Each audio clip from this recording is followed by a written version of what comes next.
Assalamualaikum warahmatullahi wabarakatuh.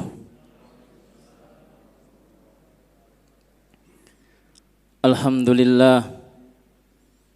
Alhamdulillahilladzi ja'ala ramadhana syahra syiyam. Asyhadu an la ilaha illallah wahdahu la syarikalah al-malikul quddusus salam. Wa ashhadu anna sayyidana wa nabiyyana Muhammadan abduhu wa rasuluh khairul anam. Allahumma salli wa sallim wa barik ala sayyidina wa maulana Muhammadin asyrafil arabi wal ajam wa ala alihi wa ashabihi ya nabi'il ulumi wal hikam wa ba'du. Hadratal kurama wal fudhala, para asatidz, Bapak Ibu jamaah salat Isya dan tarawih Masjid Fathul Khair rahimakumullah. Alhamdulillah, puji syukur kita panjatkan kehadirat Allah Subhanahu wa taala, karena hingga detik ini Allah masih melimpahkan nikmat dan karunia-Nya kepada kita, sehingga kita masih mampu untuk melaksanakan ibadah-ibadah di bulan Ramadan ini. Bapak Ibu rahimakumullah, salat dan salam mudah-mudahan tetap tercurahkan kepada baginda Rasulullah Muhammad sallallahu alaihi wasallam biqauli Allahumma sholli ala sayyidina Muhammad. Mudah-mudahan nanti di hari kiamat kita semua diakui oleh Rasulullah sebagai umatnya, dan kita semua mendapatkan syafaat dari beliau. Amin amin ya rabbal alamin. Bapak Ibu rahimakumullah, malam ini saya diberi amanat oleh takmir atau panitia Ramadan untuk menyampaikan topik atau tema tentang sibuk introspeksi kekurangan diri. Introspeksi itu kalau dalam bahasa Arab namanya muhasabah. Kalau bahasanya Pak Maskut, self evaluation. Introspeksi itu penting, mengapa? Karena kita tahu bahwa kita itu manusia biasa. Kita tidak akan pernah luput dari apa yang namanya khilaf, apa yang namanya kesalahan.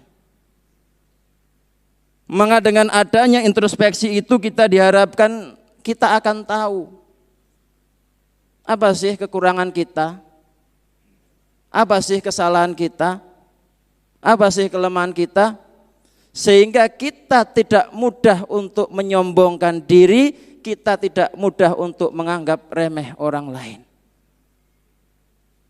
Maka di dalam Kamus Besar Bahasa Indonesia itu dikatakan, karena introspeksi itu bahasa Indonesia Pak, referensinya juga harus bahasa Indonesia. Di dalam KBBI itu dikatakan introspeksi adalah koreksi atau peninjauan kembali kepada diri kita. Entah itu atas kesalahan, entah itu atas kelemahan, entah itu atas kekhilafan, ataupun kekurangan yang ada pada diri kita.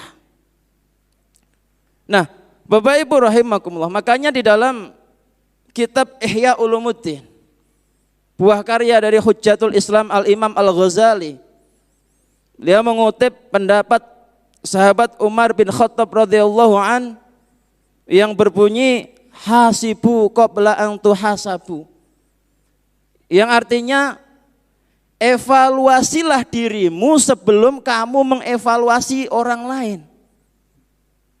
Jadi kita disuruh ngaca dulu sebelum kita ngorek-ngorek kesalahan orang lain. Kebanyakan kita, mohon maaf, gajah di pelupuk mata tidak tampak, tapi semut di seberang lautan tampak sangat jelas. Kekurangan kita yang ada pada diri kita itu terkadang kita nggak lihat, tapi begitu ada orang lain berbuat salah sekecil apapun, habis dikorek-korek. Ini penyakit manusia. Maka hasibu qabla an tuhasabu. Evaluasilah diri kita sebelum kita mengevaluasi orang lain. Sudah benarkah kita kok kita berani mengevaluasi orang lain. Maka ada beberapa tips, ada beberapa cara yang bisa kita lakukan untuk mengevaluasi diri kita agar kita itu selalu ingat pada kekurangan dan kesalahan yang ada pada diri kita. Para ulama mengatakan salah satu cara yang bisa kita lakukan agar kita bisa selalu introspeksi diri adalah banyak-banyak mengingat-ingat kesalahan yang pernah kita lakukan. Jangan pernah ingat-ingat kebaikan kita. Kalau kita ingat kebaikan-kebaikan yang pernah kita lakukan, yang muncul nanti adalah sifat takabur, sifat sombong. Tapi kalau kita ingat-ingat kesalahan yang pernah kita lakukan, maka kita akan merasa bahwa kita ini adalah makhluk yang lemah, makhluk yang selalu bisa berpotensi untuk berbuat dosa kepada Allah Subhanahu wa ta'ala. Maka ingat kesalahan kita dengan cara memperbanyak istighfar kepada Allah Subhanahu wa ta'ala. Di dalam kitab Riyadhus Shalihin dikatakan bahwa Rasulullah Shallallahu Alaihi Wasallam itu beristighfar satu hari satu malam itu tidak kurang dari 70 kali, Pak. Bahkan riwayat lain mengatakan tidak kurang dari mi'ata marrah, 100 kali. Itu level Rasulullah. Kita berapa kali kita beristighfar dalam satu hari satu malam? Maka ini menjadi pertanyaan yang patut untuk kita tanyakan pada diri kita masing-masing. Rasulullah Shallallahu Alaihi Wasallam yang maksum saja itu satu hari satu malam beliau beristighfar tidak kurang dari 70 kali. Riwayat lain mengatakan tidak kurang dari 100 kali. Lah kita diajak zikir kok malesnya luar biasa. Yang inilah, yang itulah.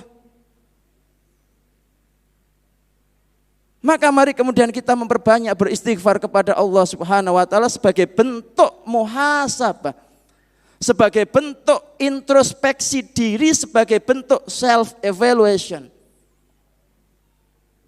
Agar apa ya? Agar kita ingat selalu bahwa kita ini tidak bisa hidup itu lepas dari yang namanya salah dan khilaf. Selama kita masih menyandang status sebagai manusia, maka potensi untuk berbuat dosa itu akan selalu ada pada diri kita. Maka perbanyak istighfar, mohon ampun kepada Allah Subhanahu wa taala sebagai bentuk self evaluation atau muhasabah atau introspeksi diri. Syukur-syukur kita bisa melanggengkan bacaan Sayyidul Istighfar. Fadilahnya Sayyidul Istighfar itu luar biasa. Allahumma anta rabbi la ilaha illa anta khalaqtani wa ana abduka wa ana ala ahdika wa wa'tika mastata'tu. Ya. Terus lanjutannya, a'udzu bika min syarri ma sana'tu abu'u laka bi ni'matika alayya wa abu'u bi dzambi faghfirli fa innahu la yaghfiru dzunuba illa anta. Kalau kita mampu mengistiqomahkan membaca Sayyidul Istighfar ini rutin, malam ataupun siang hari, Rasulullah Muhammad SAW mengatakan, man qalaha fin nahari mukinan biha famata min yaumihi qabla ayyumsiya fahuwa min ahlil jannah. Jadi barang siapa yang istiqomah mengamalkan bacaan Sayyidul Istighfar yang saya sampaikan tadi di siang hari, lalu kemudian dia meninggal di sore hari, maka dia termasuk min ahlil jannah. Man qalaha minal laili wa huwa muqinun biha famata qabla ayyusbiha fa huwa min ahlil jannah. Barang siapa yang membacanya rutin di malam hari, lalu di pagi hari atau sebelum pagi dia meninggal, kata Rasulullah, maka orang tersebut fa huwa min ahlil jannah, termasuk golongan orang-orang yang dirindukan oleh surga, min ahlil jannah, orang-orang yang akan dimasukkan oleh Allah ke dalam surganya Allah Subhanahu wa ta'ala. Maka mari kemudian kita langgengkan, kita istiqomahkan untuk memperbanyak istighfar kepada Allah Subhanahu wa ta'ala sebagai bentuk evaluasi diri kita, sebagai bentuk introspeksi diri kita, sebagai bentuk muhasabah kita. Kalau nggak hafal Sayyidul Istighfar, ya istighfar biasa kita perbanyak. At least kalau Rasulullah saja 100 kali dalam satu hari satu malam, masa kita cuma 100? Dilebihkan, Pak. Itu yang pertama. Jadi bentuk atau cara agar kita selalu ingat terhadap kesalahan kita adalah perbanyak mengingat kesalahan kita dengan memperbanyak istighfar kepada Allah Subhanahu wa ta'ala. Enggak ada tulisannya, biasanya berapa menit? 1 jam. Pulang dirasani wong sak kampung 1 jam. Yang kedua, satu lagi.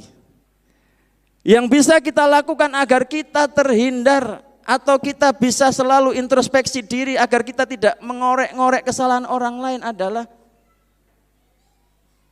jangan pernah merasa diri kita itu segala-galanya. Jangan pernah merasa kita ini orang yang sombong. Kalau kita kaya, yakin pasti ada di atas kita yang lebih kaya. Kalau kita pinter, yakin pasti di atas kita ada yang lebih pinter.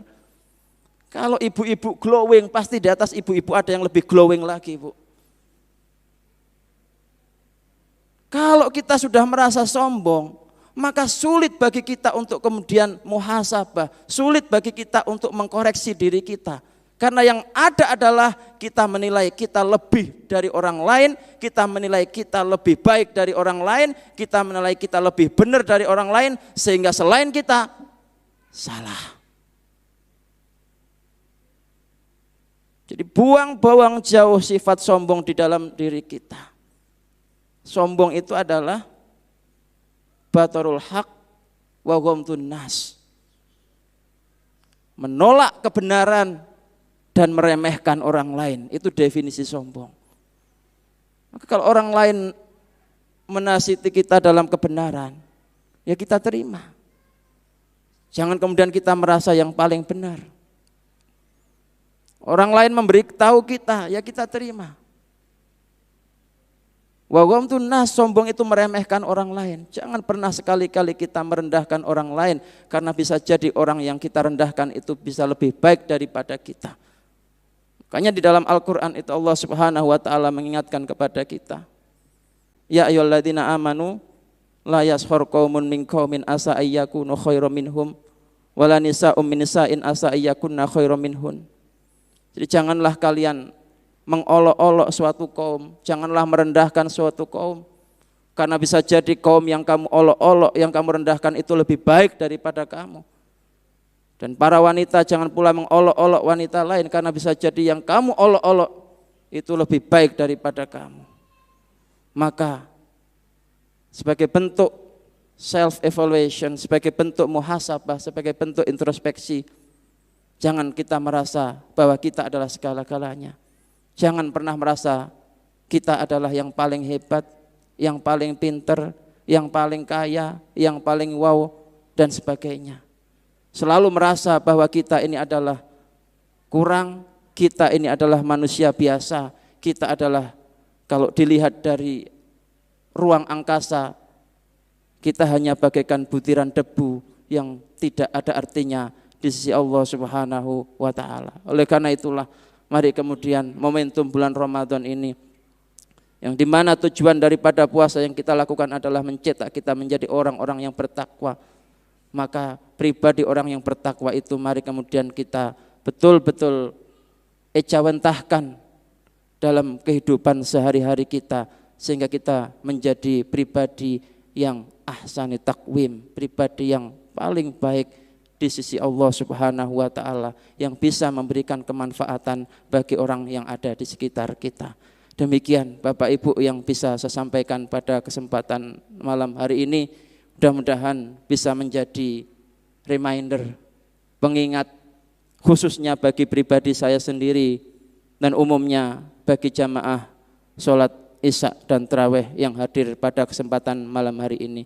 Tentunya banyak kurangnya saya mohon maaf. Akhiran wallahul muwaffiq ila aqwamit thoriq. Assalamualaikum warahmatullahi wabarakatuh.